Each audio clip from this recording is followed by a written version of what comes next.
네, 이사야 24장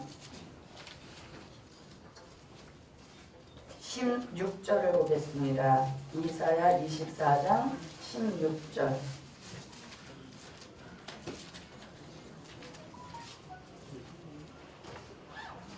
찾으신 줄 알고 제가 읽겠습니다.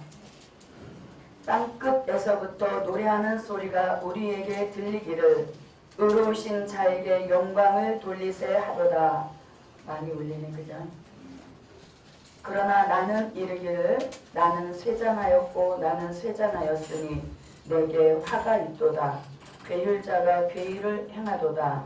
괴율자가 심히 괴율을 행하도다 하였도다. 아멘. 한 곳을 더 보겠습니다. 사도행전 1장 8절입니다. 사도행전 1장 8절입니다.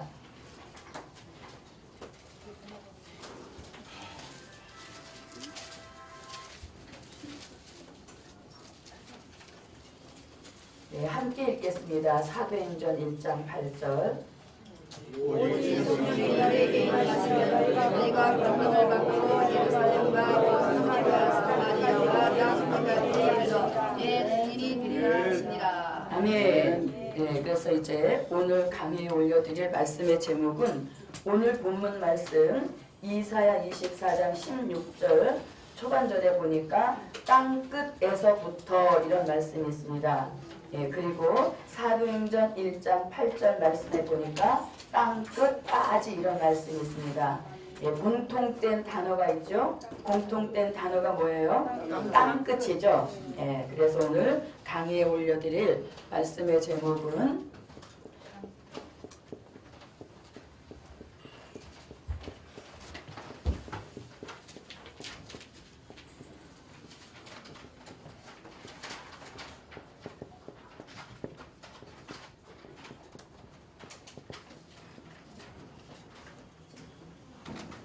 네, 땅 끝의 비밀이라는 말씀의 제목입니다. 우리 믿음의 사람들이 성경 구절을 많이 암송하고 있고 또 성구를 늘 이렇게 묵상합니다.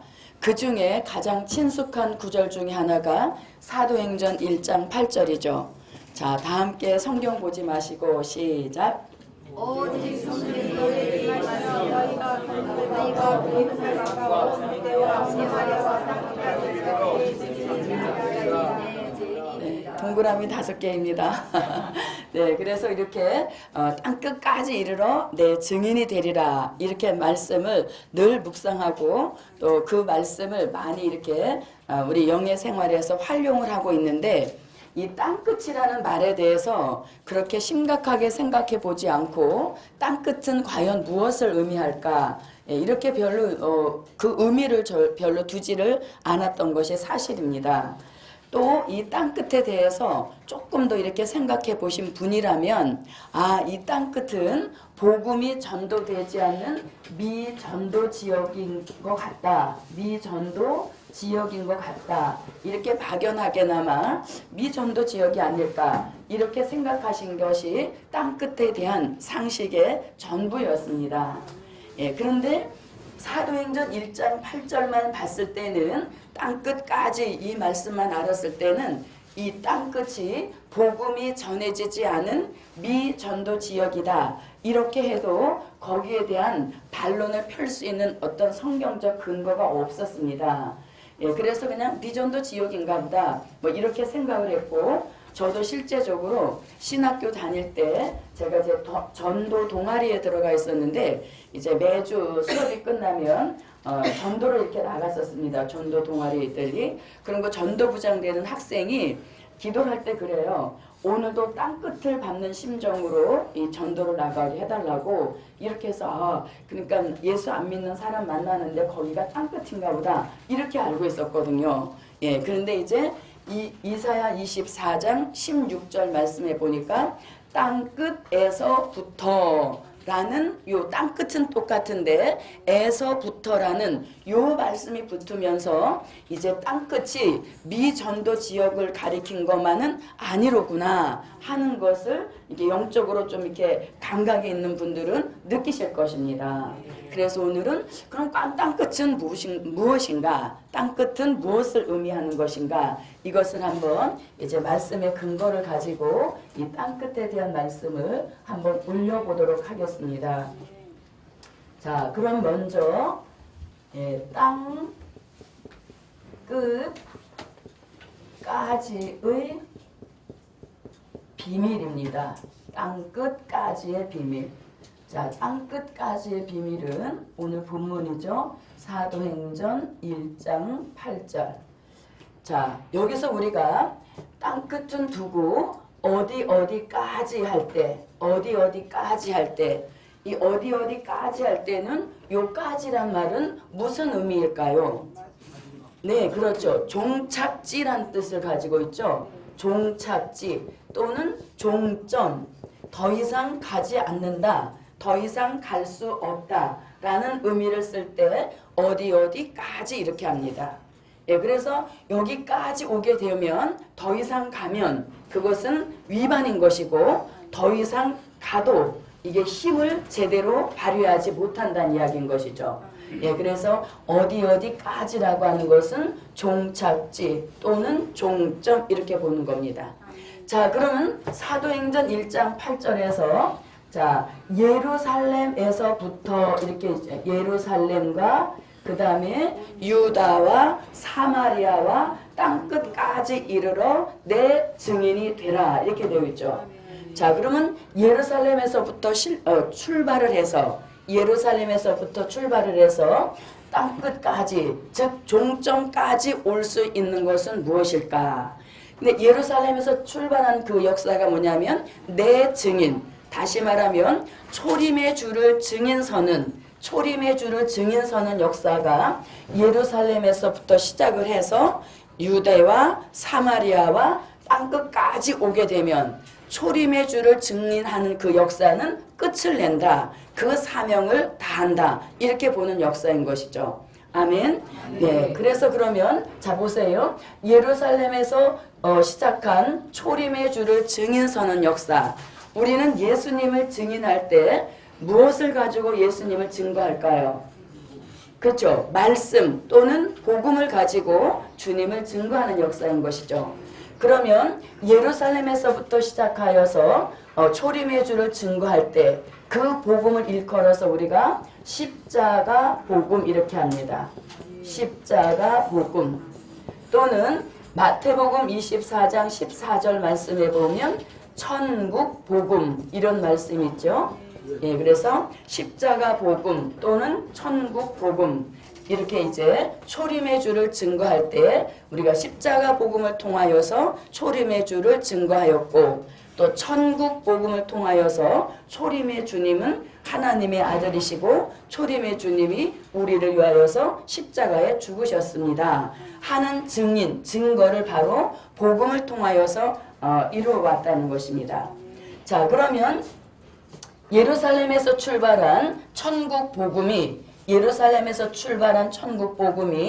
유대와 사마리아와 그 다음에 땅끝까지 오게 되어지면 초림의 주를 증거케 하셨던 십자가 복음과 은혜 복음은 여기가 종착지다 이렇게 되어지는 것이죠. 예, 그래서 여기까지 오면 더 이상 갈 곳이 없도록 하나님은 여기다 딱 이 십자가 복음의 사명지는 여기까지다 라고 딱 제안을 해 놓으신 겁니다.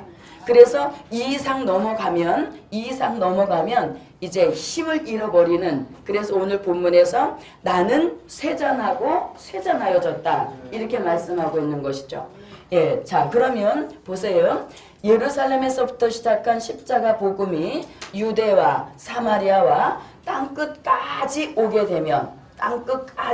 되면 그 땅끝에서부터 새로운 복음의 역사가 시작된다 이렇게 보는 것이죠.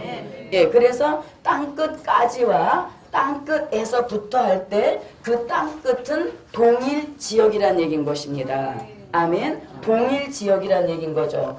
자, 쉽게 이해해 보면 이런 겁니다. 자, 우리가 버스 노선 보면 제가 시골에 살 때 타고 다니던 버스 번호가 32번이거든요. 예, 이 32번은 원주역에서 출발해서 저희 집까지 오면 여기가 종점이에요. 그러면 저희 그 종점에서 다시 출발해서 반대편으로 가게 되어지잖아요. 이해가 잘 안 되나요? 네, 우리가 버스 노선 보면 어디서 출발해서 어디까지 오면 그까지 온 종점에서 다시 출발을 해서 원래 출발했던 곳으로 가게 되어지잖아요. 복음의 역사도 마찬가지라는 것입니다. 그래서 예루살렘에서부터 시작한 은혜시대 십자가 복음, 천국 복음이 땅끝까지 오게 되어지면 천국 복음의 종착지임과 동시에 새로운 복음의 출발지이기도 하다. 아멘. 그런 의미를 갖는 겁니다. 자, 보세요. 자, 여기가 이제 땅끝까지 왔습니다. 은혜시대 십자가 복음, 천국 복음이 땅끝까지 왔어요. 그러면 땅끝까지 와서 모든 복음이 다 맞춰지는 것이 아니라 이 땅끝에서부터 무엇이 또 시작돼요? 새로운 복음의 역사가 출발되어지는 시작점이 된다는 이야기인 것이죠. 네, 그래서 에서부터 할 때 요 땅끝을 두고 이 땅끝을 두고 그런 의미를 갖고 있는 겁니다. 그러니까 땅끝이라는 말씀은 같은 지역, 동일 지역이라는 얘기인 것이죠. 십자가 복음의 종착지임과 동시에 새로운 복음의 출발지이기도 한 곳이 요 땅끝이라는 얘기인 것입니다. 여기까지는 이해가 되셨나요? 자, 그러면 우리가 또 쉽게 한번 얘기를 들어보면 꽃 소식 아시죠? 자, 꽃은 어디서부터 피어 올라가나요? 네, 꽃 소식은 남쪽에서 올라오죠. 네, 꽃 소식은 이렇게 남쪽에서 올라와서 피어서 쭉 올라가서 북쪽에까지 이 꽃 소식이 이렇게 올라가는 것입니다. 그런데 단풍은 또 남쪽에서 피어 올라가는 것이 아니라 단풍은 이 꽃이 북쪽에까지 올라갔을 때 단풍은 북쪽에서 다시 내려오는 이것이 꽃과 단풍의 관계인 것입니다. 그래서 꽃은 남쪽에서 피어 올라가서 북쪽까지 가면 이제 만개가 되는 것이죠. 그런데 단풍이 다시 남쪽에서 올라가는 것이 아니라 그 꽃 소식이 끝났던 그 북쪽에서 단풍 소식은 남쪽으로 다시 내려오게 된다는 것입니다. 이런 이치와 똑같이 은혜시대 복음이 땅끝에서부터 출발을 했다면 이제 땅끝까지 왔다면 이 복음이 땅끝까지 왔다면 땅끝에서 다시 시작을 해서 역주행을 하게 되어지는 이런 역사가 복음의 차이점이라고 보는 것입니다. 자, 그러면 이제 땅끝까지에 대한 말씀을 조금 더 알아보도록 하겠습니다. 자, 땅끝까지 1번 사도행전 1장 8절에서 초림의 주를 증거하는 복음. 다시 말하면 초림의 주를 증거하는 복음은 무슨 복음이라 그랬습니까? 천국 복음이라 그랬죠. 네, 천국 복음이라는 말씀은 마태복음 24장 14절에 천국 복음이라는 말씀이 나옵니다. 그래서 사도행전 1장 8절에서 땅끝까지라고 하는 것은 초림의 주를 증거하는 복음, 즉 천국 복음이 어디에서 출발해서 예루살렘에서 쭉 출발을 해서 유대와 사마리아와 땅끝까지 가는, 그래서 여기까지 오면 은혜시대 무슨 복음은 천국 복음은 그 사명을 다하게 된다, 이렇게 배우는 것이죠. 땅끝까지 가게 되면 천국 복음은 그 사명을 다하게 된다, 끝을 낸다, 이런 말씀이 되어지는 것이죠. 예, 그래서 사도행전 1장 8절에서는 은혜시대 복음의 종착지를 땅끝이 어디인지는 모르지만 이 땅끝이 천국 복음의 종착지다 이렇게 보는 것입니다. 다시 말하면 천국 복음의 종착지다. 어디가? 땅끝이 이렇게 보는 것입니다. 이 땅끝이 어디인지는 모르지만 그 땅끝에 오게 되어지면 천국 복음은 그 사명을 다하고 이제 쇠잔해져 가는 그런 일이 일어나게 된다는 것입니다. 자, 그 다음에 땅끝에 대한 비밀이 또 어디 말씀에 나오냐면 두 번째 미가서 5장 2절로 4절입니다. 자, 이 말씀은 우리가 잘 읽어보지 않은 말씀이니까 한번 찾아볼게요. 미가서 5장 2절로 4절입니다.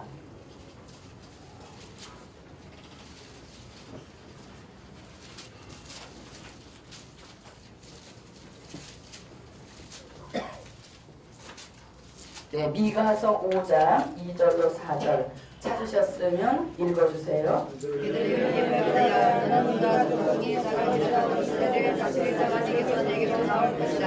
그의 인권은 사고에 대처했다. 그러므로 임산한 여인이 나타나기까지 오늘을 주어주시겠고 그 뒤는 그 형제 하나가 이스라엘 사람에게로 돌아오리니 그가 여호와의 능력과 그 하나님 여호와의 이름이 명을 의지하고 서서 그 때에 보여서 그들로 완전히 통하게 할 것이다. 이제 그가 절대 땅끝까지 미치리라. 네. 자, 그러니까 미가 선지자 지금 읽은 미가서 5장 2절로 4절의 말씀을 요약해 보면 이런 뜻입니다. 자, 베들레헴에 나신 예수님의 복음이 창대해져서 땅 끝까지 미치게 된다 이렇게 말씀하고 있죠. 그러니까 베들레헴에 나신 예수님의 복음이 창대해져서 땅 끝까지 오게 된다 이렇게 말씀합니다. 그러니까 미가 선지자는 은혜 시대 십자가 복음 천국 복음의 출발지를 어디로 보고 있나요? 그렇죠. 베들레헴으로 보고 있는 것이죠. 그러니까 사도행전 1장 8절에서는 예루살렘, 그 다음에 미가서 5장 2절로 4절에서는 어디? 베들레헴 이렇게 보고 있는 거죠. 그래서 1장 8절에서 말씀하는 예루살렘, 미가서 5장 2절로 4절에서 말씀하는 베들레헴은 같은 의미를 가진 것으로서 뭐라고요? 은혜 시대 즉 천국 복음의 출발지를 어디로 보는 겁니까? 아니 출발지. 그렇죠. 미가 선지자는 천국 복음의 출발지가 베들레헴이다 이렇게 말하고 있죠. 그러면 사실상 베들레헴이나 예루살렘이나 같은 의미를 가지고 있는 것이죠. 같은 유대 땅인 것이죠. 그래서 미가 선지자도 베들레헴에서 시작한 천국 복음이 어디까지 온다? 땅 끝까지 온다 이렇게 말씀하고 있죠. 그러니까 미가 선지자도 이 땅 끝이 어디인지는 모르지만 천국 복음의 종착지가 땅 끝이다 이렇게 지금 말씀하고 있는 것이죠. 예, 그래서 사도행전 1장 8절과 미가서 5장 2절로 4절의 말씀은 같은 의미를 가지고 있는 것으로서 예루살렘 또는 베들레헴에서 출발한 십자가 복음, 은혜 시대 천국 복음의 출발이 예루살렘과 베들레헴에서 출발을 해서 유대, 사마리아 그리고 땅 끝까지 오게 되어지면 천국 복음은 이제 종착지에 와서 더 이상 가지 않고 오히려 쇠잔해지는 그런 일이 일어난다 이렇게 말합니다. 쇠잔해질 뿐만 아니라 24절로 한번 다시 와볼까요? 이사야 24장 16절. 자, 쇠잔하였고 쇠잔하였으니 내게 화가 있도다 이렇게 말합니다. 쇠잔해진 그 복음을 자꾸 이제는 쇠잔해진 그 복음에서 고정관념에서 빨리 벗어나서 땅끝에서부터 시작되어지는 새로운 복음의 역사에 우리의 모든 포인트가 바뀌어져야 되는데 땅끝까지 와서 쇠잔해져 있는 복음에 자꾸 연연하다 보면 그 쇠잔해 있는 복음은 힘을 더 이상 발휘하지 못하기 때문에 그 복음만 의지하고 있는 자에게는 화가 닥친다 이렇게 말씀하고 있는 것입니다. 그래서 이렇게 사도행전과 미가서 5장 2절로 4절에서는 베들레헴 예루살렘에서 은혜시대 천국복음이 출발을 해서 유대와 사마리아 그리고 땅끝이 어디인지 모르지만 거기까지 오게 되어지면 은혜시대 복음은 끝이 난다. 은혜시대 복음은 사명을 다하였고 은혜시대 복음은 쇠잔해서 더 이상 힘을 발휘하지 못하는 그런 역사가 일어난다. 이렇게 말씀하고 있습니다. 자, 그 다음에 땅끝까지에 대한 말씀을 한 곳 더 알아볼게요. 자, 세 번째 이사야 62장 11절 말씀을 한번 보겠습니다. 이사야 62장 11절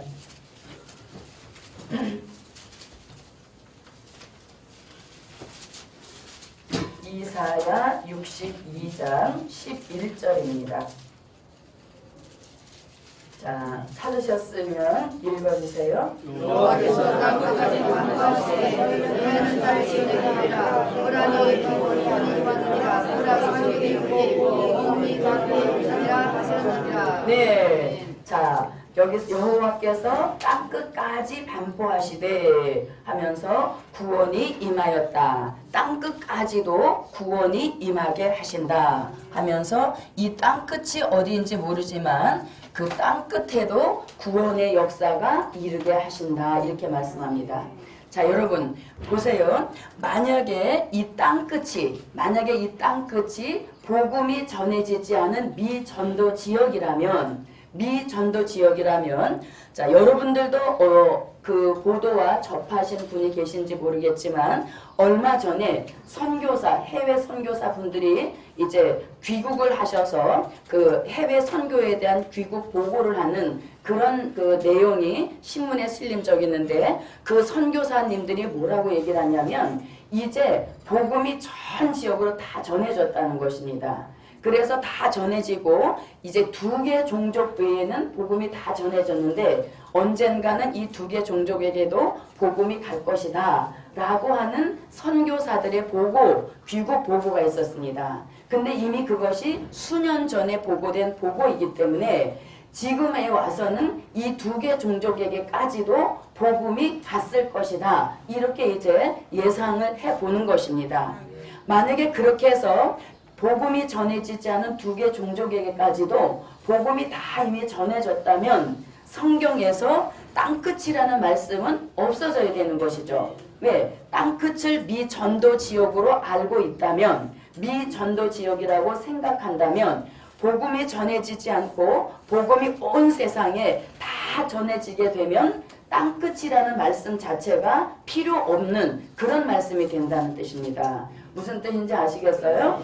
예. 그런데 성경이 잘못될 리는 없잖아요. 예, 성경은 1.1핵이라도 변함이 없는 그런 진리이기 때문에 그 땅끝이 미전도 지역이라서 복음이 전해지지 않은 곳까지 다 전해지면 땅끝이 없어지기 때문에 사도행전 1장 8절을 다시 써야 된다. 이런 일은 없다는 얘기인 것입니다.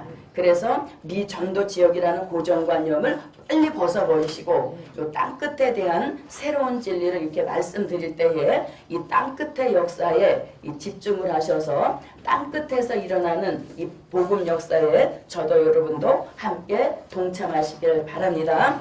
자, 그럼 이제 땅끝까지도 구원을 반포하신다.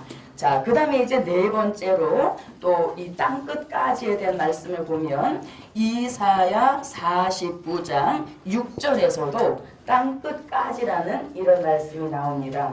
자, 이사야 49장 6절 이 말씀도 잘 읽어보지 않는 거니까 한번 찾아보도록 하겠습니다. 자, 찾으셨으면 읽어주세요. 내가 나의 종이시여 야곱이 아들이 이스라엘 종이 모든 나를 여기를 계속하여 경관이리라. 내가 그러므로 이방이 빛을 삼아 너희 구원을 땅끝까지 이르게 하리라. 네, 이방의 빛을 삼아서 땅끝까지도 나의 구원을 반포하리라 하면서 땅끝까지라는 말씀이 이렇게 이사야 선지서에 시간에도 두 곳 미가서 사도행전 물론 이사야서에서 땅끝까지란 말씀을 더 찾아볼 수도 있지만 우선 이렇게 네 구절만 찾아보았습니다. 자, 그래서 사도행전 1장 8절에서도 예루살렘에서부터 시작한 은혜시대 천국복음이 출발을 하여서 유대와 사마리아와 그리고 땅끝이 어디인지 모르지만 그 땅끝에 오게 되면 땅끝까지 오게 되면 천국복음은 이제 수명을 사명을 다한다. 그 다음에 미가서 5장 2절로 4절에서도 베들레헴에서 출발한 예수님의 복음이 창대해져서 땅끝까지 오게 된다. 자, 그 다음에 이사야 62장 1절에서도 땅끝까지도 나의 구원을 반포한다. 그 다음에 이사야 49장 6절에서 이방의 빛을 삼아서 이방에게 땅끝까지에도 구원의 역사를 이루게 하신다 하면서 이렇게 이제 땅끝까지에 대한 말씀을 하고 있습니다. 자, 그러면 땅끝까지는 줄여서 뭐라고 말씀드릴 수가 있어요? 땅끝까지란 자, 땅끝까지 할 때 그 땅끝까지의 의미를 이런저런 설명 안 하고 딱 줄여서 핵심적으로 한다면 뭐라고 말씀드릴 수 있을까요? 그렇죠. 은혜 시대 십자가 복음, 즉 천국 복음의 종착지다. 이렇게. 네. 은혜 시대. 자, 은혜 시대. 이렇게 하면 이제 은혜 시대입니다. 은혜 시대 천국 복음. 천국복음은 마태복음 24장 14절 천국복음의 종착지를 일컬어서 뭐라고 한다고요? 땅끝까지 이렇게 하는 것입니다. 그래서 예로 든 성경 구절이 사도행전 1장 8절 미가서 5장 2절로 4절 이사야 62장 11절 이사야 49장 6절 등의 말씀을 종합해 볼 때 이 땅끝까지라고 할 때 이 땅끝은 천국복음, 은혜시대 천국복음의 종착지이라고 이렇게 정의를 딱 내려볼 수 있는 것입니다. 자, 그럼 이제 땅끝까지는 이 정도 해놓고 두 번째로 들어가 보겠습니다. 자, 두 번째는 무엇의 비밀? 땅끝에서부터 이렇게 이제 해보겠습니다. 자, 두 번째 땅끝에서부터의 비밀. 땅끝에서부터의 비밀. 자, 그럼 땅끝에서부터의 비밀은 이사야 24장 16절만 보겠습니다. 자, 그러면 이사야 24장 16절 오늘 본문을 다 함께 한번 읽어보도록 하겠습니다. 땅끝에서부터 노래하는 소리가 우리에게 들리기를 그리고 저에게 영광을 돌리시리로다. 그러나 나는 이르기를 나는 제사장이고 나는 제사하였으니 내게 바가 있도다. 교회자와 교회를 가두라. 너희가 심히 교회를 가두라. 네, 자, 여기서 땅끝이 복음이 전해지지 않은 미전도 지역이 아니라는 것을 더 확실하게 말씀해주고 있는데 보세요. 만약에 땅끝이 복음이 전해지지 않은 미전도 지역이라면 어떻게 거기서 여호와를 영화롭게 하는 일이 갑자기 일어날 수 있겠어요? 그죠? 예, 만약에 땅끝이 미전도 지역이라면 아직 누구도 몰라요. 그럼요. 초림의 주님도 모르는 곳이잖아요. 초림의 주님도 모르는 그 땅끝에서 어떻게 여호와를 영화롭게 하는 일이 갑자기 일어날 수 있겠냐는 얘기인 것이죠. 그래서 이 말씀을 잘 읽어보면 땅끝에서부터 노래하는 소리가 우리에게 들리기를 의로우신 자에게 영광을 돌리세 이렇게 하거든요. 그러니까 땅끝에서부터 일어나는 일은 뭐냐면 의로우신 자에게 영광을 돌리세 하는 그런 일들이 일어나는데 어떻게 땅끝이 미전도 지역이라면 예수도 모르는 지역에서 어떻게 여호와를 영화롭게 하자 하는 일이 일어날 수 있겠냐 이건죠. 그래서 이 땅끝은 절대 미전도 지역이 복음이 전해지지 않은 미전도 지역이 아니라는 것을 본문을 통해서 더 확실하게 나타내주고 있다는 겁니다. 자, 그런데 여기서 뭐라고 하냐면 땅끝에서부터 의로우신 자에게 영광을 돌리세 이렇게 말합니다. 자, 그럼 아까 우리가 뭐라 그랬습니까? 땅끝까지는 초림의 주를 알리는 천국 복음의 종착지라고 그랬죠. 그럼 그 똑같은 땅끝에서부터 새로운 복음의 역사가 출발이 된다 이렇게 말하는데, 그 새로운 복음을 일컬어서 땅끝에서부터 출발되어지는 새로운 복음을 일컬어서 요한계시록 14장 6절 말씀에 보니까 영원한 복음 이런 말씀이 있습니다. 영원한 복음. 네, 영원한 복음. 자, 천국 복음이 초림의 주를 알리는 복음의 역사라면 영원한 복음은 누구를? 네, 다시오마 약속하신 재림의 주를 알리는 복음을 일컬어서 영원한 복음 이렇게 하는 것입니다. 자, 그러니까 예루살렘에서부터 출발해서 시작한 천국 복음이 유대, 사마리아를 거쳐서 땅끝까지 오게 되면 이제 땅끝까지 온 천국 복음은 쇠잔해지면서 땅끝까지 온 천국 복음의 바톤을 어느 복음에게 넘겨주는 겁니까? 그렇죠. 영원한 복음에다가 그 바톤을 넘겨주면 이 땅끝에서부터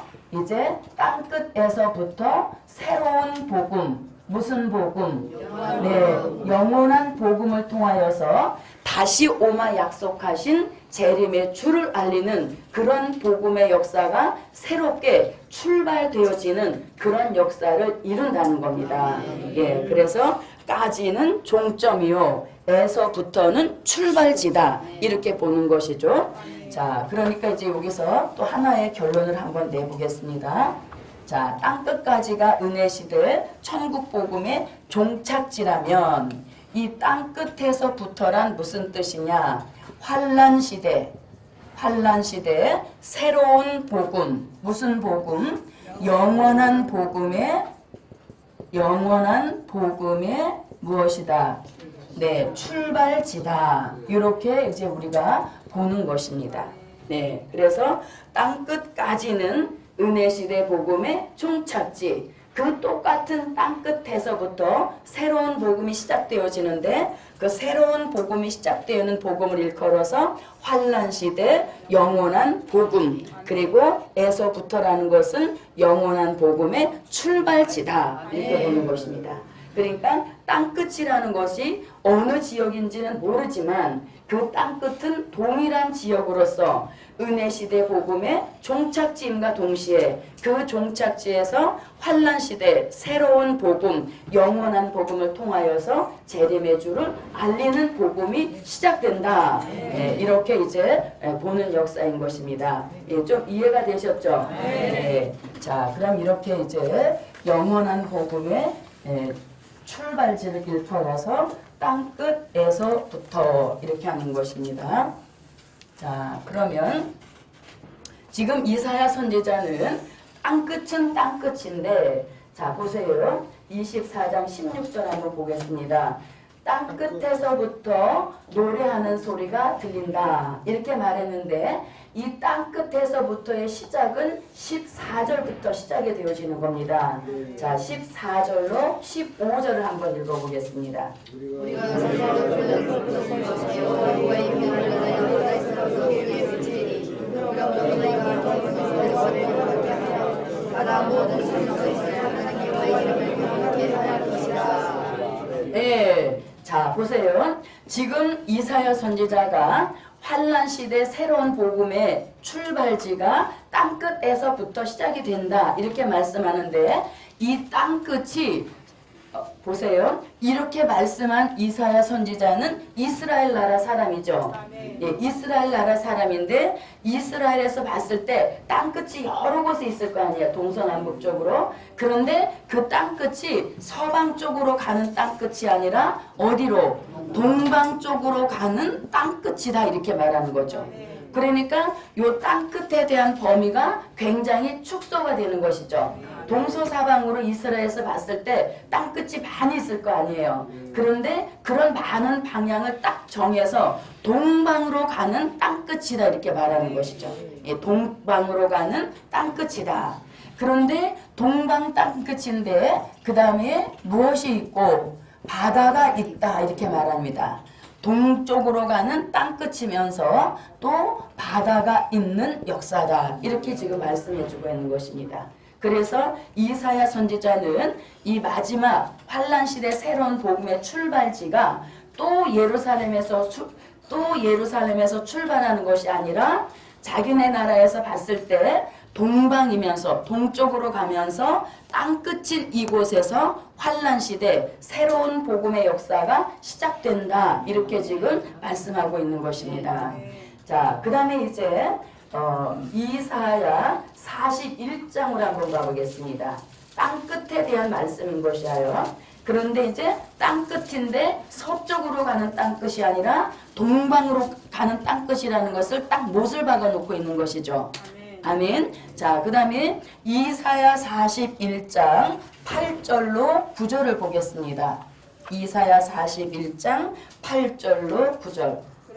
그러나 나의 성도는 이스라엘아 나의 택한 야곱아 나의 아브라함의 자손아 내가 땅 끝에서부터 너를 붙들며 땅 거북에서부터 너를 두고 내게 위를 드는 나의 종이라 내가 너를 팔고 실어버리지 아니하였다 하였더라. 네. 자, 이 말씀은 어디까지 연결이 되어지냐면 이사야 41장, 자, 이사야 41장 8절로 9절에서 뭐라고 하냐면 마지막 때 쓰실 종이 있는데 그 종을 어디서 부르느냐? 땅끝인 곳에서, 땅끝에서부터 이렇게 돼 있죠. 땅끝에서부터 종을 부를 것이요.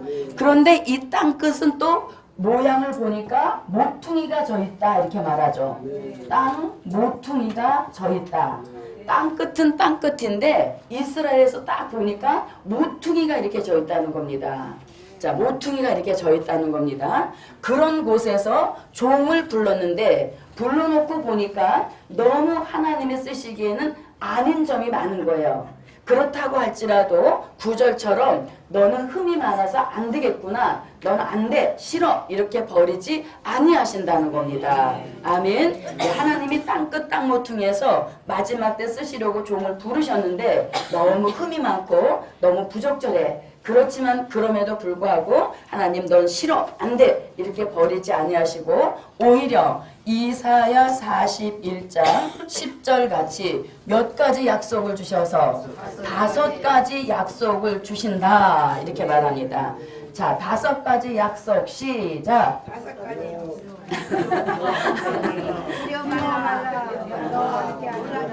자, 이사야 41장 10절 5가지 약속 시작.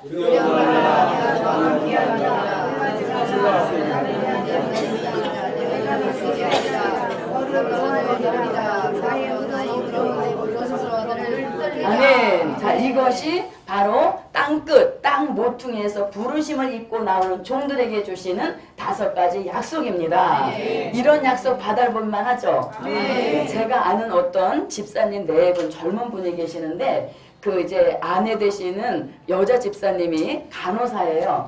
그런데 이제 그 간호사가 너무 뭐 3교대 이렇게 하니까 주일 지키는 게 힘이 드니까 이분이 간호사직을 사표를 내시고 그 보건소 소장 그 시험을 공부한 거예요. 그래서 딱 2년 공부하시더니 보건소 소장으로 발령이 나셨어요. 아멘. 남의 일이라도 잘 된 건 아멘.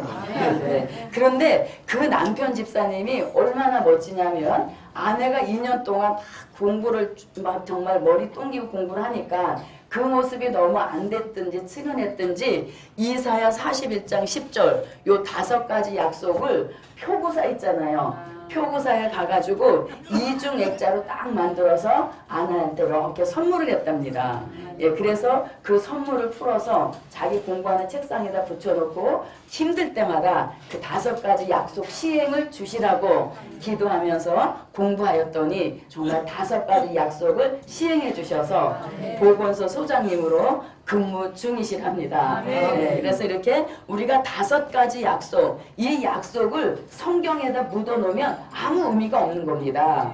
이 약속이 시행되게 하기 위하여서는 이 말씀을 자꾸 묵상하면서 자신의 삶 속에 인용을 시켜야 되는 거예요. 그래서 성경에 아무리 좋은 말씀이 있어도 덮어놓으면 잠자는 말씀, 움직이지 않는 말씀이에요. 그런데 그 말씀을 자기가 자꾸 묵상하고 또 그 말씀을 가지고 실생활에 자꾸 적용을 시키게 되면 하나님의 말씀은 살았고 운동력이 있어서 5가지 약속이 필요할 때마다 시행시켜 주시는 이런 역사를 이루어 주시는 거예요. 그래서 아직까지 5가지 약속이 이렇게 묵상이 안 되시는 분들은 본인이 가장 시간을 많이 보내는 곳 있잖아요. 예, 거기다가 이렇게 포스트잇 같은 데다 써서 크게 붙여가지고 날마다 그 말씀을 묵상하시는 겁니다. 여러분, 우리가 육적 재산이 많은 사람들을 부자라 그러잖아요.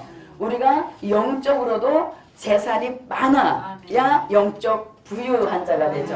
그럼 우리 영적 재산은 뭡니까? 말씀을 얼마나 자기 거 화하느냐가 영적 재산, 영적 부유한 자의 기준이 되는 거예요. 그래서 이런 말씀은 얼마나 핵심입니까? 네, 그래서 이렇게 해서 한번 약속 시행이 본인의 삶 가운데도 항상 있으시기를 바랍니다. 자, 이렇게 이제 약속을 5가지 약속을 주셔서 이 땅 끝에서부터 땅 모퉁이에서부터 부름을 입고 나오는 종들에게 사명을 주시는데 그 사명이 뭐냐면 이사야 41장 14절로 15절에서 무슨 기계? 이가 날카로운 새 타작 기계. 아멘. 이걸 일컬어서 우리는 무슨 종? 추수하는 종 이렇게 하는 겁니다. 그래서 여기서 이가 날카로운 새 타작 기계 이렇게 말하죠. 이가 날카로운 새 타작 기계. 자, 그러면 여기서 새 타작기계라고 할 때, 새 타작기계라고 할 때, 요 새는 무슨 뜻? 한 번도 써보지 않았다. 한 번도 써보지 않았다. 써보지 않는 기간 동안 요 타작기계로 쓰여질 종은 전통에다 감춰 놓으시고 손그늘에 숨겨 놓으셨기 때문에 쓰실 기회를 주시지 않은 겁니다. 예, 그래서 이제 꺼내 놓게 되어지면 새 타작기계가 되는 거죠. 한 번도 써본 적이 없는 그런 새 타작기계라는 겁니다. 그리고 새 할 때 요 새자는 뭐? 새 것이니까 성능이 굉장히 좋다는 얘기인 것이죠. 예, 새 것이니까 성능이 좋은 타작기계로 돌아가면서 쓰여진다는 얘기인 겁니다. 자, 그 다음에 새 타작기계라고 할 때 이 새는 무슨 의미? 고장나지 않는다. 아멘. 예, 새 기계를 우리가 왜 선호합니까? 중고차 왜 안 사요? 고장나면 골치 아프고 돈이 더 들어가잖아요. 그러니까 새 차를 산단 말이죠. 그래서 타작기계도 새 타작기계라고 하는 것은 고장나지 않는 기계, 이런 의미를 가지고 있는 겁니다. 그래서 우리가 주의 손에 붙들려 쓰여질 때 그게 뭡니까? 붙들린 종은 절대 고장나지 않고 넘어지지 않는 역사인 것이죠. 자, 그러면 기계는 뭡니까? 기계는 아무리 최첨단 기계라 할지라도 뭔가 주인이 버튼을 눌러야만 돌아가죠. 그래서 기계라고 하는 것은 주인이 원할 때만 돌아가는 그 종을 일컬어서 새 타작기계 같은 종이다 이렇게 하는 겁니다. 만약에 주인이 작동 스위치를 넣지 않았음에도 불구하고 돌아간다면 그 기계는 무슨 기계?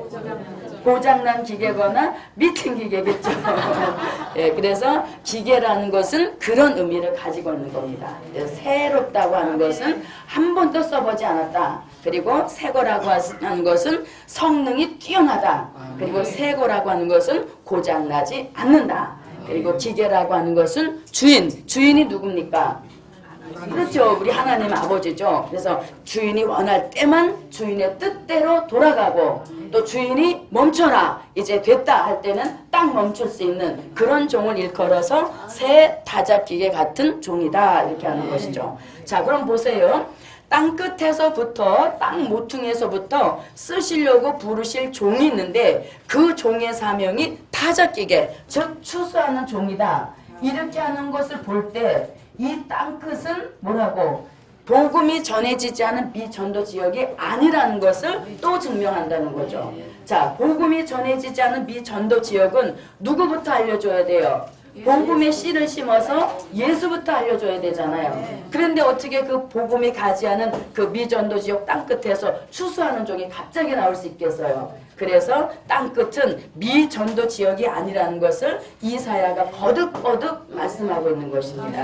자, 그럼 우리가 이사야 41장 8절로 9절에서 아주 그 심도 높은 진리를 한번 말씀드려 볼게요. 자, 41장 8절을 한번 다시 읽어보세요. 그러나 나의 성은 이스라엘과 나의 택한 야곱과 나의 남이 하셨으나 네. 자, 41장 8절에서 이렇게 말합니다. 그러나 나의 종 너 이스라엘아, 나의 택한 야곱아, 나의 벗 아브라함의 자손아. 많은 단계를 거쳐오죠. 종, 그 다음에 이스라엘, 야곱, 아브라함의 자손. 네 단계가 있죠. 자, 이 여기에 굉장히 큰 진리가 있습니다. 자, 그럼 보세요. 자, 이것이 원래는 어디서부터 출발이 되어야 되냐면 아브라함의 나의 벗 아브라함의 자손아, 나의 택한 야곱아, 나의 종 너 이스라엘아. 이렇게 가야 우리가 이해가 쉬운 거예요. 그런데 오늘 본문은 역으로 해왔다는 얘기인 것이죠. 그래서 요거를 제목을 붙여본다면 요렇게 붙이는 겁니다. 자, 이방이 여기서 이방은 사또 이방이 아니죠. 여기서 이방은 예수를 모르는 이방. 자, 이방이 영적 이스라엘이 되는 진리. 자, 이게 굉장히 중요한 겁니다. 왜냐하면 저도 여러분도 영적 이스라엘로 완성이 되어야만 뭐가 되는 거예요? 다시 예언하러 나가는 이 시대 입맞은 종이 되는 것입니다. 자, 그러면 이제 이방, 예수를 모르는 이방이 영적 이스라엘이 되기까지의 진리를 한번 말씀드려 볼게요. 자, 이방, 예수를 모른단 말입니다. 자, 이방이 처음에 이제 교회에 들어오게 되어지면, 이방이 처음으로 첫 팔을 교회에 내딛게 되어지면 가르쳐주는 진리가 있습니다. 그 진리를 고린도전서 1장 18절에서는 뭐라냐면 십자가의 도 이렇게 합니다. 십자가의 도. 자, 십자가의 도가 뭘까요? 네. 자, 이렇게 이제 한번 규정 줘볼게요. 십자가의 도란 하나님의 아들 예수님이 말씀이 육신이 되셔서 온 인류의 죄를 용서해 주시려고 십자가를 지신 그 말씀과 진리를 십자가의 도라고 한다. 네. 십자가의 도란 하나님의 아들 예수님이 말씀이 육신이 되셔서 온 인류의 죄를 용서해 주시고 구속해 주시려고 십자가를 지신 말씀과 진리를 십자가에 돌아가는 겁니다. 자, 적어드릴게요. 제가 조금 꾀가 났나 봐요. 자, 십자가에 돌아 뭐라고요? 하나님의 아들. 네, 하나님의 아들 예수님이 무엇이 되셔서? 네, 말씀이 육신이 되셔서 온 인류의 죄를 구속 또는 용서해 주시려고 구속해 주시려고 십자가를 지신 말씀과 진리를 일컬어서 무엇이라고 한다? 십자가의 도라고 하는 겁니다. 그러니까 우리가 십자가의 도가 뭔지는 다 알고 있어요. 근데 막연 이렇게 딱 내보이려면 좀 이렇게 한데 이렇게 딱 정의를 내려주면 십자가의 도란 하나님의 아들 예수님이 말씀이 육신이 되셔서 온 인류의 죄를 구속해 주시려고 십자가를 지신 말씀과 진리를 일컬어서 무슨 도? 십자가의 도라고 하죠. 그러니까 이방을 데려와서 처음 교회 데리고 오면 하나님, 예수님, 성령님 이런 걸 가르쳐 준다는 얘기죠. 예수님은 하나님의 아들이시고 예수님이 십자가에 나를 위해서 죽으셨다. 이렇게 알려주는 것이 십자가의 도라는 것입니다. 자, 이렇게 십자가의 도를 배우면 어떤 역사가 일어나냐면 갈라디아서 3장 27절로 29절 같이 누구의 자손? 그렇죠. 아브라함의 자손이 되는 겁니다. 아브라함의 자손. 그런데 우리는 혈통을 이어받은 자손이 아니니까 아브라함의 영적 자손 이렇게 하는 것이죠. 예, 육적 혈통이 아닌 그리스도로 말미암은 자손이 되었기 때문에 아브라함의 영적 자손 이렇게 하는 것이죠. 자, 이 말씀이 어디에서? 갈라디아 3장 27절로 29절에 있는 말씀인 것이죠. 자, 그래서 이제 기독교 2000년 동안 해온 복음의 역사가 바로 이방을 데려다가 십자가의 도를 알려줘서 십자가의 도를 믿게 해서 그 믿은 사람을 아브라함의 자손, 즉 믿음의 후손이 되게 하시는 이런 역사를 2000년 동안 해왔다는 얘기인 겁니다. 그래서 이렇게 해온 시대를 일컬어서 은혜 시대 이렇게 하는 겁니다. 은혜 시대. 자, 그런데 지금 모든 교회와 기독교 2000년이 다 여기 와서 이제 정체가 되어 있는 거예요. 여기서 더 나가지 못하고 여기 와서 딱 멈춰져 있다는 얘기인 겁니다. 그런데 영적 이스라엘로 다시 택함을 입어야 우리가 다시 예언하러 나가는 종된 자의 반열에 서게 된다는 얘기예요. 그러면 여기서 더 나가야 되는데 더 나가기 위하여서는 새로운 진리가 필요하다는 얘기인 것이죠. 그래서 여기까지 멈춰져 있는 데서 이제 한 걸음을 더 나가는 겁니다. 더 나가서 아브라함의 영적 자손이 된 사람들 중에서 새로운 진리를 가르쳐 주는데 그 새로운 진리를 이름하여서 이사야 2장 4절, 미가 4장 3절에서 이름하여서 이것을 뭐라고? 야곱의 도라고 하는 것입니다. 야곱의 도. 자, 야곱의 도란 또 뭘까요? 야곱의 도란 요 본문에 있는 말씀 그대로입니다. 이사야 2장 4절과 미가 4장 3절 본문 그대로 말씀 뭐라고? 이 나라와 저 나라가 다시는 전쟁을 연습지 않고 평화의 나라 그리스도의 나라를 이 땅에, 요게 중요하죠. 이 땅에 1000년 동안 이루는 말씀과 진리를 일컬어서 야곱의 도라고 한다. 자, 보세요. 뭐라고? 이 나라와 저 나라가 다시는 전쟁을 연습지 않는 평화의 나라, 누구의 나라를? 그리스도의 나라를. 지금 이렇게 이제 제가 야곱의 도가 뭡니까? 이렇게 했을 때 답변하시는 분들은 어디 출신? 선지학교 출신 분들은 다 습득을 하신 거예요. 자, 그래서 야곱의 도란 이 나라와 저 나라가 다시는 전쟁을 연습지 않는 평화의 나라, 그리스도의 나라를 어디에? 이게 굉장히 중요해요. 왜냐하면 천년왕국과 천국을 구분하지 못하는 사람들이 간혹 있다는 얘기예요. 그래서 그리스도의 나라를 이 땅에 몇 년 동안? 1000년 동안 이루시는 말씀과 진리를 일컬어서 야곱의 도라고 한다. 그러니까 이방이 다시 택함 입는 영적 이스라엘로 가려면 반드시 뭘 하나 더 배워야 돼요. 야곱의 도를 하나 더 배워야 된다는 얘기인 것입니다.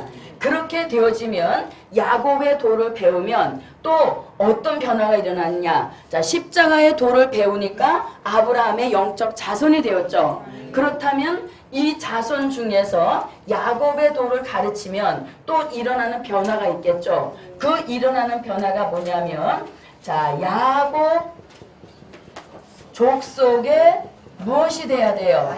가입이 돼야 됩니다. 네, 야곱 족속에 가입이 돼야 된다. 그 말씀이 어디 있냐면 이사야 14장 1절에 보면 야곱 족속에 가입된다, 연합된다 이런 말씀이 나옵니다.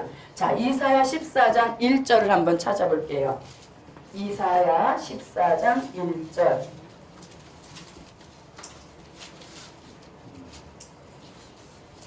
자, 찾으셨으면 읽어주세요. 여호와께서 야곱을 불리에 두시며 이스라엘을 다시 택하여 자기 곳에 두시나니 나그네 된 자가 야곱 족속에 가입되어 그가 야곱을 네.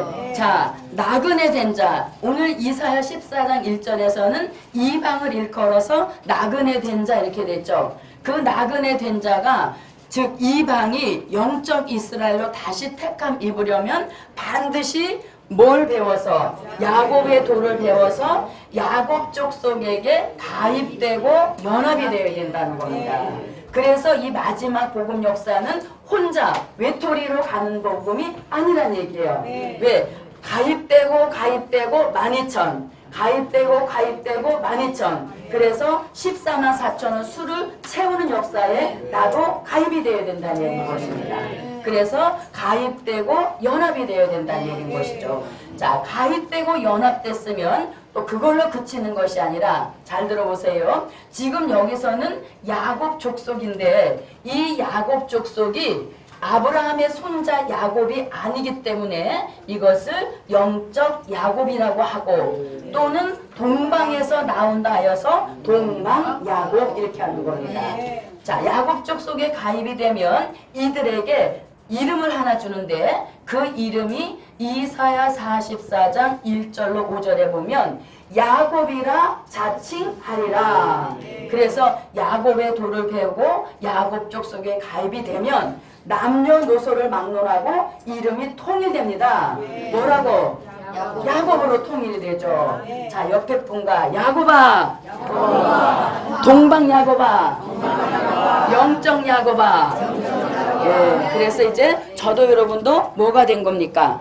야곱이 된 것이죠. 그런데 야곱으로만 있으면 또 안 되는 겁니다. 왜냐하면 자, 육적 야곱이 이스라엘이라고 하는 새 이름을 받았죠. 그런데 육적 야곱이 이스라엘이라는 새 이름을 거저받은 것이 아니라 무슨 고난을 겪었어요? 야복강가에서 천사에게 한도뼈가 부러지는 그런 고통 속에서 받아낸 그 이름이 이스라엘이잖아요. 그래서 우리도 야곱 족속에 가입된 것으로 안심해서는 안 되는 겁니다. 왜냐하면 계시록 10장 8절로 10절 말씀에 보면 자, 요 야곱 족속에게 야곱의 도를 가르친다 했는데 이 야곱의 도가 곧 무슨 말씀? 될 일의 말씀이란 얘기예요. 예. 그런데 될 일의 말씀은 우리가 작은 책이라고도 하죠. 작은 책을 먹이니까 입에서는 꿀과 같이 달아서 아멘 아멘 하고 열심히 먹는데 배에 들어오니까 어떻게 되더라? 쓰게 되더라 이렇게 되는 겁니다. 쓰게 되더라. 자, 나는 작은 책을 꿀같이 먹고 쓴 맛을 보고 있는 중이다. 아멘. 어떤 쓴맛을 보고 계시나요? 네, 그래서 쓰게 된 맛을 꼭 보게 된다는 겁니다. 보세요. 달게 먹으니까 쓰게 되더라는 것이죠. 달게 먹지도 않았으면 무슨 맛도 없어요. 그렇죠. 그래서 쓴맛이 오거든 옳거니 내가 작은 책을 제대로 먹고 있구나 이렇게 받으시는 것이 정답입니다. 자, 그런데 이제 쓰게 되는 요 고통을 겪어야만 11절 계시록 10장 11절 같이 저가는 누구? 작은 책을 꿀같이 먹고 쓰게 되는 것을 견딘 저가 나라와 백성과 방언과 임금에게 다시 예언하여야 하리라 하더라. 그래서 요 쓴맛을 겪은 사람, 요 맛을 겪고 견디고 초월한 그 사람에게 특별한 축복을 주시는데 그게 뭐냐면 바야흐로 영적 이스라엘로 뭐 해주신다? 다시 택함 입는 역사를 주신다. 아멘. 여기까지 가야만 우리가 영적 이스라엘이 되어서 다시 예언하는 종의 축복을 이루게 되는 것입니다. 자, 그럼 여기서 이스라엘이 할 때 아까 이사야 14장 1절에서 이스라엘을 다시 택한다 그랬죠? 이스라엘을 다시 택한다. 자, 이스라엘이 지금 엄연히 존재하고 있죠. 중동 지방에 우리나라보다 더 작은 나라이지만 세계를 좌지우지하는 엄청난 힘을 가진 나라이잖아요. 아멘? 예. 그 이스라엘이 엄연히 있음에도 불구하고 이사야 14장 1절에 보니까 이스라엘을 다시 택한다 라고 하는 것은 육적 이스라엘을 또 택한다는 뜻이 아니라 마지막 복음을 위하여 쓸 그 종들을 다시 택하는데 그 종들의 수가 많이 있게 무한정 되어 있는 것이 아니라 계시록 7장 1절로 4절에 보니까 그 수가 14만 4천이더라 이렇게 되어지는 거죠. 그래서 7장 1절로 4절에 보니까 이스라엘 이렇게 되어 있죠. 이스라엘. 그 이스라엘이 바로 영적 이스라엘로 다시 택한 이스라엘인 것입니다. 그래서 이스라엘 12지파에 12,000씩 하니까 14만 4천으로 수가 딱 채워지는 역사인 것이죠. 아멘. 이것이 바로 이사야 41장 8절로 9절 같이 나의 종 보세요.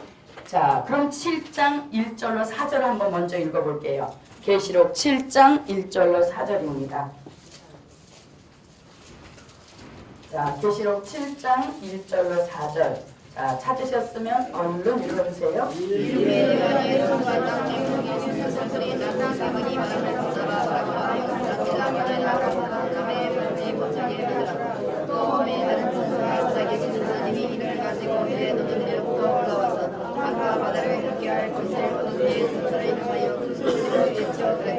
우리가 우리 하나님이 우리의 이마에 지금까지 하지 말라 하더라. 내가 임하였다. 이스라엘 자손이 각지가 중에서 아멘. 네, 자 3절에 보니까 이렇게 말하죠. 가로되 우리 하나님의 종들의 이게 종이 나오죠. 종들이 나오는데 그 종들 이마에 하나님의 인을 받고 나온다는 겁니다. 그런데 그들이 결국은 이스라엘이 된다 이렇게 되어지는 것이죠. 그래서 지금 이사야 41장 8절에서 땅끝 땅 모퉁이에서 부르심을 입고 나오는 종들이 있는데 보세요. 이사야 41장 8절에서는 뭐라고 하냐면 나의 종 너 이스라엘아 이렇게 되죠. 나의 종 너 이스라엘아 나의 택한 야곱아 나의 벗 아브라함의 자손아 이렇게 되어지는 겁니다. 그런데 우리는 이렇게 하면 너무 힘이 드니까 이방에서부터 출발을 해서 간 것이죠.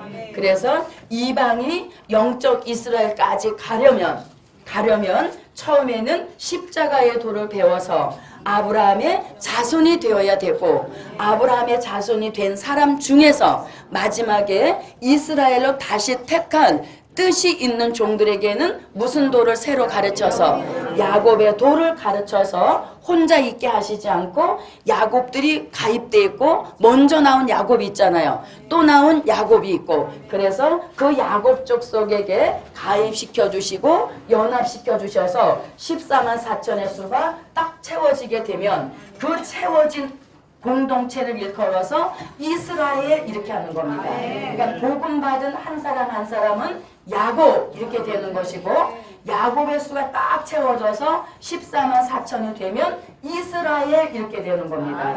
무슨 뜻인지 아셨죠? 그러니까 우리 한 사람 한 사람은 다 야곱인 것이고 야곱이 수를 채워서 14만 4천이 딱 차게 되면 그 공동체를 일컬어서 이스라엘로 이 이스라엘이 결국은 이가 날카로운 새 타작기계로 쓰여지는 추수하는 종이라는 것입니다. 아멘. 자, 이것이 이제 이사야 41장 8절로 9절 같이 땅 끝에서부터 땅 모퉁이에서부터 택함을 입고 나오는 종들인데 그 종들에게 무슨 사명? 이가 날카로운 새 타작기계 추수하는 종의 사명을 주어서 역사하게 하신다. 자, 그 다음에 이제 또 땅끝 이런 말씀을 또 한번 찾아보도록 하겠습니다. 자, 그 다음에 네 번째 이사야 43장, 이사야 43장 5절로 6절을 한번 보겠습니다. 이사야 43장 5절로 6절.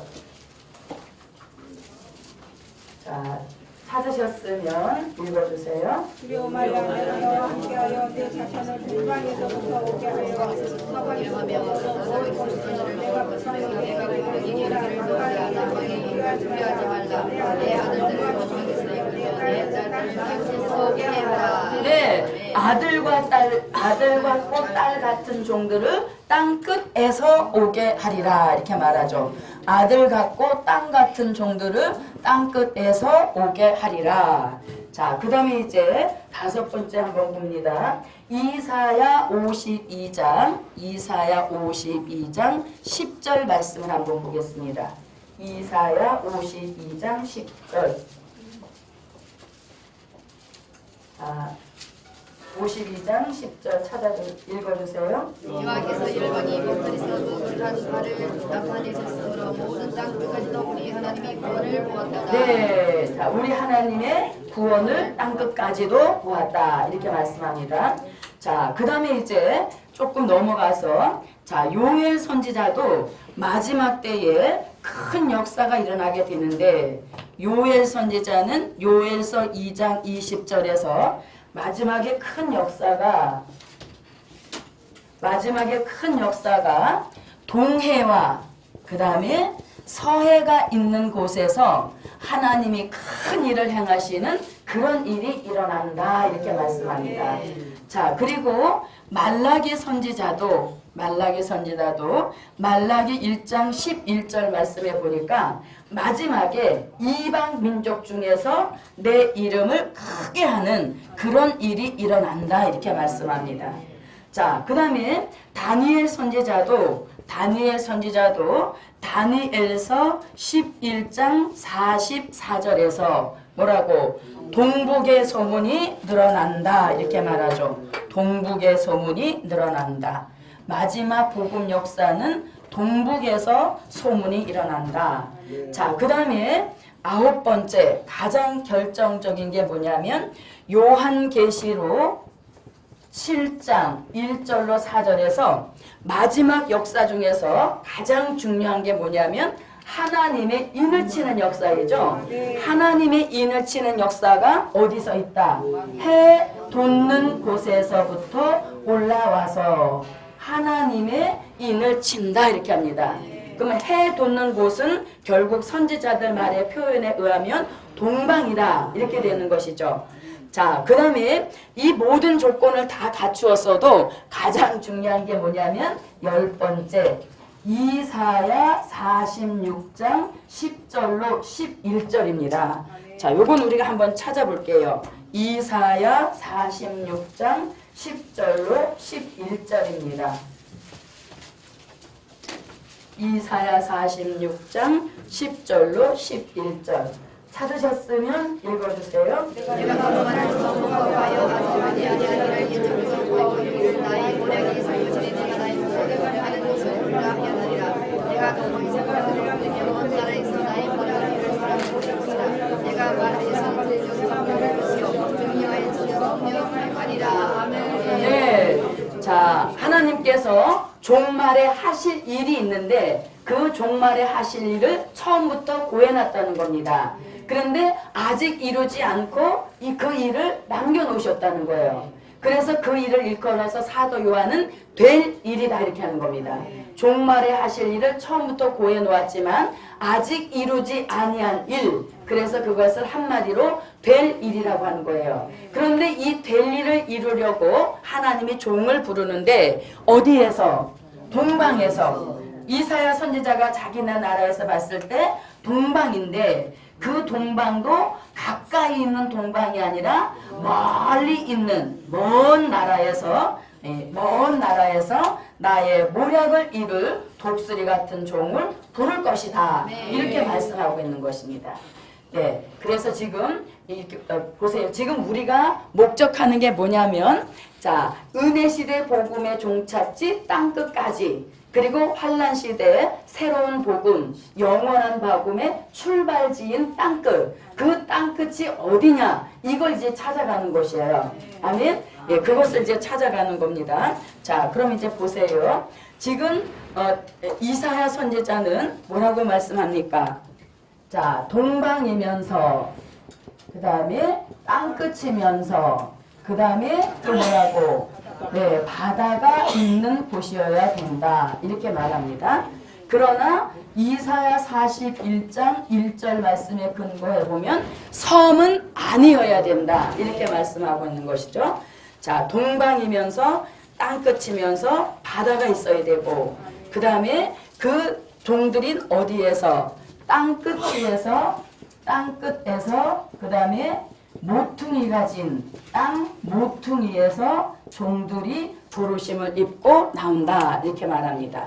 그리고 땅끝. 자, 그 다음에 동해와 서해가 있는 곳에서 마지막에 하나님이 큰 일을 행하신다. 그리고 말라기 선지자는 마지막 복음 역사가 또 자기네 나라에서 일어나는 것이 아니라 이방 민족 중에서 내 이름을 크게 할 것이라. 이렇게 말씀하죠. 저 다니엘 선지자는 동북에서 마지막 복음의 소문이 크게 일어난다. 그 다음에 사도 요한은 계시록 7장 1절로 4절에서 해 돋는 곳에서 마지막에 쓰실 종을 표로 해주시는데 하나님의 인을 치는 역사가 해 돋는 곳에서 있게 된다. 그리고 이사야 46장 10절로 11절에서는 마지막에 종말에 하실 일을 이루시려고 종을 부르시는데 이스라엘 나라에서 봤을 때 동방이면서도 멀리 있는 나라에서 하나님의 모략 속에 독수리 같은 종이 나온다. 이렇게 말씀하고 있습니다. 자, 그러면 여기 성경 구절을 한번 보십시오. 땅끝까지든 땅끝에서부터든 성경이 다 어디에서 나오는 거예요? 사도행전 1장 8절을 제외하고는 다 선지서에서 나오는 말씀이라는 얘기입니다. 어느 한 구절도 복음서나 또는 뭐 로마서, 서신서에서는 나오지 않는 거죠. 그러니까 선지서를 모르면 결국은 땅끝의 비밀을 모르는 것이 되는 거죠. 그래서 땅끝에 대한 말씀은 이 선지서의 말씀에 많이 나와 있는 것을 볼 수가 있습니다. 자, 그럼 이제 더 범위를 축소시켜 볼게요. 자, 동방 이렇게 하는 사이에 어디는 제외가 되어집니까? 서방은 제외가 되어지는 것이죠. 자, 동방인데 그러면 자, 동방인데 땅끝이며 바다가 되어야 되고 그래도 섬은 안 된다. 그 다음에 동해와 서해가 있는 나라 이방이어야 되고 동북에 속해 있는 나라여야 되고 해 돋는 동방이어야 되고 또 동방이면서도 번나라여야 된다. 이렇게 말합니다. 자, 그러니까 공통적으로 들어가는 것이 동방이란 얘기인 거죠. 자, 동방은 주로 뭡니까? 아시아를 일컬을 때 우리가 동방 이렇게 말하는 것이죠. 예, 동방. 그러면 아시아는 우리가 어떻게 나누어요?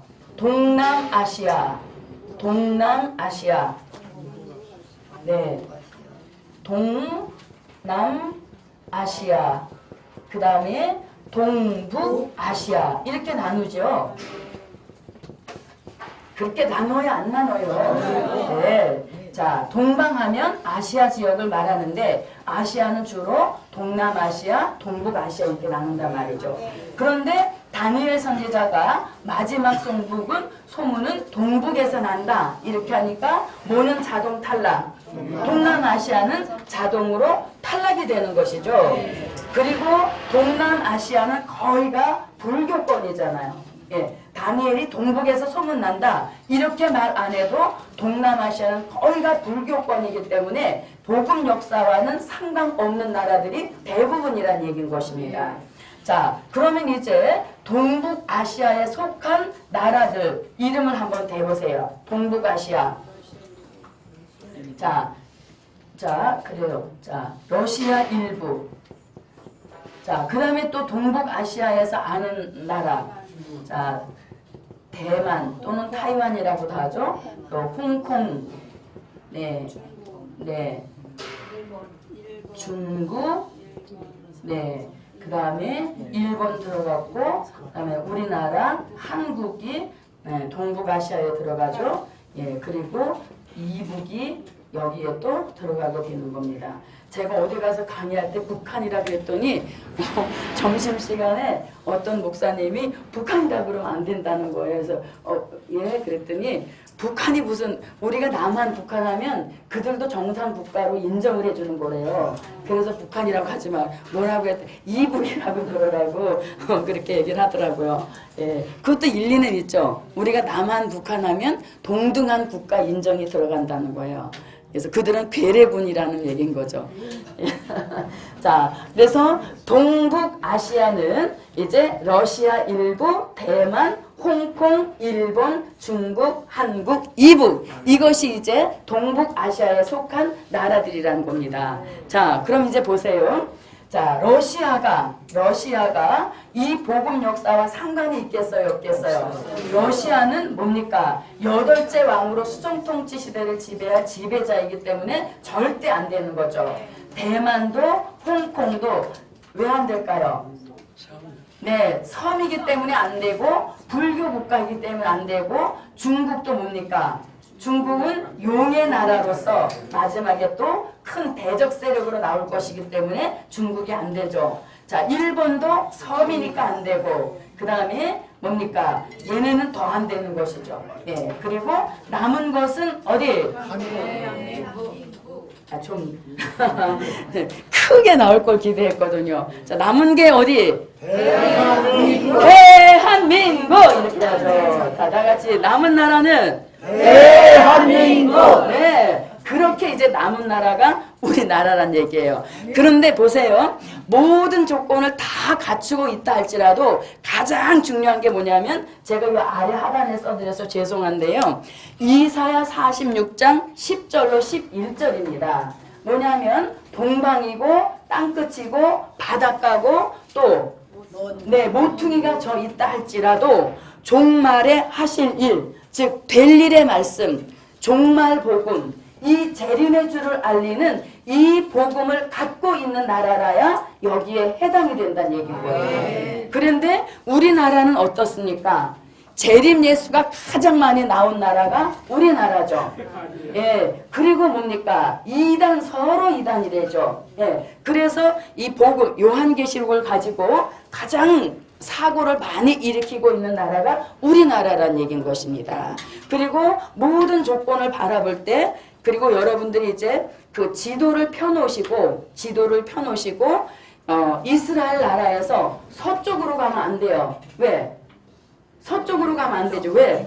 동방이라고 했기 때문에 그들의 나라에서 사방으로 갈 수 있는데 다른 방향으로 가면 안 되고 동쪽으로 가라는 얘기인 거잖아요. 그래서 동쪽으로 쭉 계속 오다 보면 딱 걸리는 나라가 우리나라인 겁니다.